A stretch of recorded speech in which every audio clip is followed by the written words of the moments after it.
If there's something you wanna do, just do it.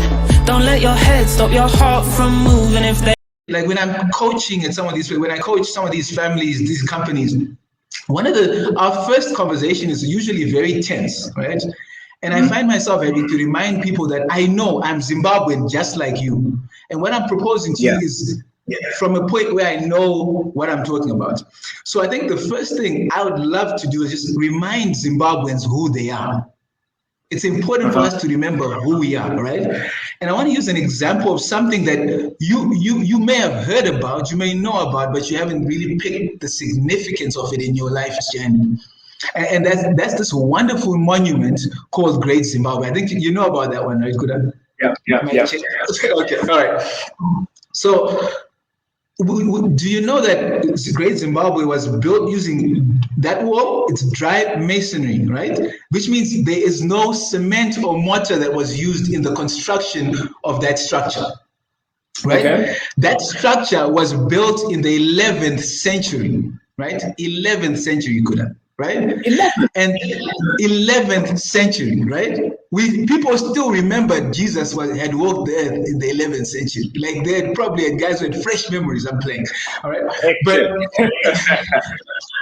But this thing is 11 meters high and extends 250 meters, right? It covers an area of about 7.2 kilometers, right? Are you with me? And it's the largest ancient structure south of the Sahara Desert, right? Now tell me, if it was built in the 11th century, we're in 2021, right? 2021. Yeah. And this thing is still standing. Man, I know houses that failed to get through this past rainy season, and they were recently built, right? Yeah. Now, why is this important? Why is this important to us, right? So, if you look at this monument for what it really symbolizes, this is excellence in architecture, creativity, right? It is something that is a heritage site that we will still marvel for years to come.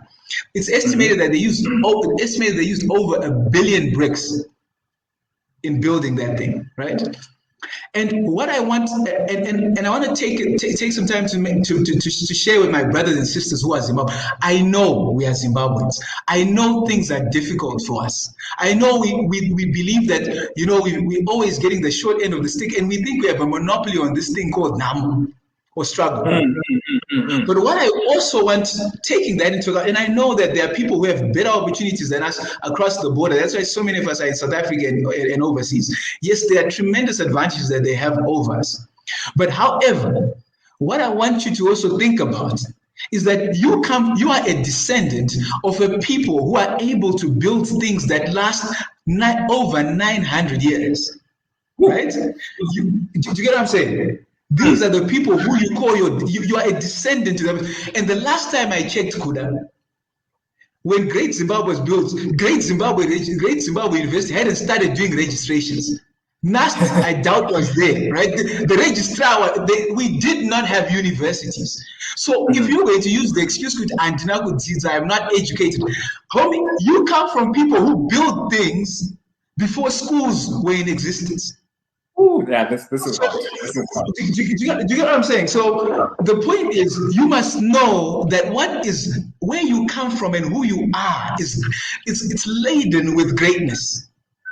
So when you ask yourself the question, can I be wealthy? It's not a question of if, it's when. We should be asking ourselves when, not if it's possible. Superman got nothing.